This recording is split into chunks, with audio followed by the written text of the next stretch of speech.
Imagine waking up to a world where the simple act of grocery shopping feels like a financial battleground. Empty shelves staring back at you while prices soar out of reach. That's the harsh reality many Americans are facing today, thanks to the sweeping tariffs rolled out by former President Donald Trump. But here's where it gets controversial. Are these tariffs really protecting jobs and boosting the economy? Or are they just passing the pain onto everyday families? Stick around and let's dive into the stories and data that reveal the true cost of this policy shift.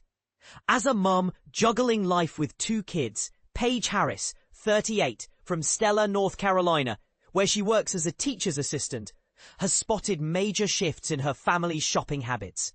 Products I've always picked up regularly keep climbing in cost, she explains. Stuff like hair dye and baby formula now strain our budget, forcing us to trim our grocery list.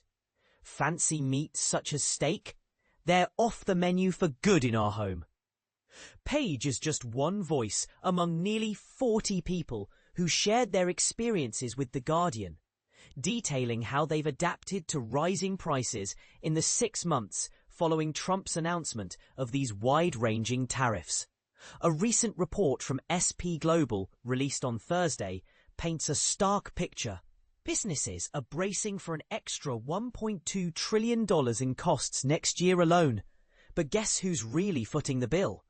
According to the study, American consumers are absorbing over 2/3 of this financial hit, more than $900 billion. And if that wasn't enough, the Yale Budget Lab projected last month that these tariffs could add nearly $2,400 to the average household's annual expenses. For beginners wondering what tariffs are, think of them as taxes on imported goods, designed to make foreign products more expensive and encourage buying local. But in practice, they often ripple through the economy, raising prices for everyone. Paige points out that these changes clash head-on with Trump's campaign promises to slash prices and make life more affordable for all. Watching costs skyrocket shows this administration clearly isn't prioritizing the average American's struggles, she says. Her sentiment echoes through conversations with others who've seen their weekly spending plans upended. Take Jean Meadows, a 74-year-old retiree in Huntsville, Alabama.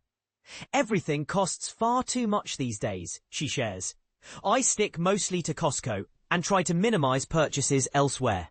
Jean wonders aloud why stores haven't reacted more visibly and admits she's anxious about what's on the horizon.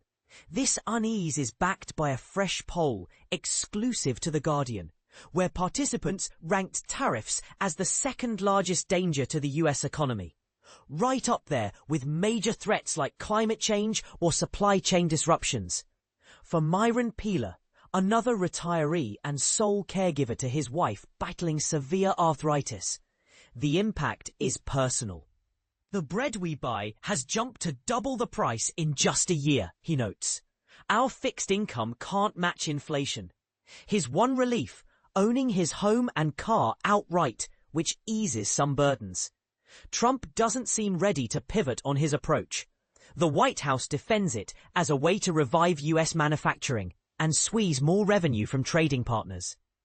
Recently, he escalated tensions with China by proposing a 100% tariff on their goods, starting in November, responding to Beijing's curbs on rare earth minerals, essential for items like EV batteries and medical devices. In a Fox News chat, Trump called China's move very hostile and admitted the tariff spike isn't sustainable, but claimed he had no other options. At present, average US tariffs on Chinese imports sit around 58%, per the Peterson Institute for International Economics. For Michelle, in northeastern Pennsylvania, that's translated to real hardship. We need new car tires, but can't afford them. Affordable options are gone, and we're looking at $250 per tire, she laments. Many echoed Michelle's frustrations about shortages, summing it up as a scenario of empty shelves and higher prices. Natalie, 55, from New Hampshire, who's semi-retired and about to take a part-time gig at a supermarket, hasn't spotted basic staples like certain pantry items for months. Stores are increasingly bare, she describes. Instead of plenty of choices, you might get one or two, and big-name brands are swapped for generic ones.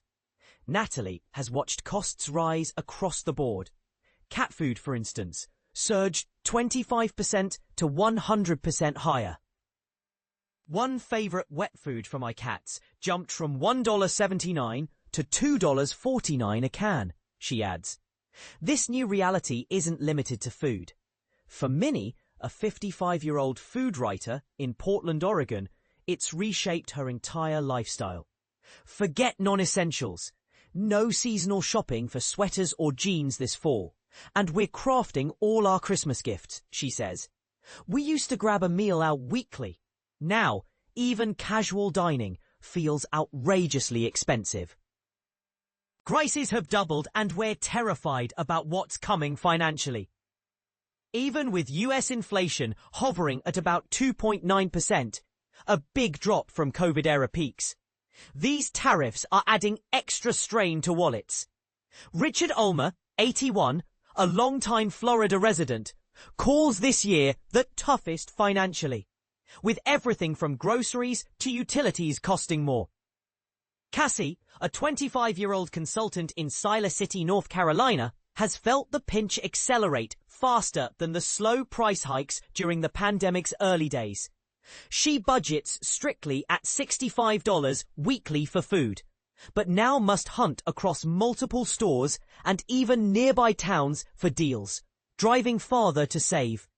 When tariffs on Mexico and Latin America hit, Walmart and others here ran out of bananas for 2 weeks. Total scarcity in our area, she recalls. And this is the part most people miss. These shortages disrupt not just budgets, but daily routines, forcing creative workarounds that take more time and energy. So, are these tariffs a bold strategy to strengthen American industry, or a misguided policy that's hurting the very people it's meant to help? Critics argue they're effectively a tax on consumers, with benefits to manufacturers unclear at best. Supporters might counter that without them, jobs could vanish overseas. What do you think?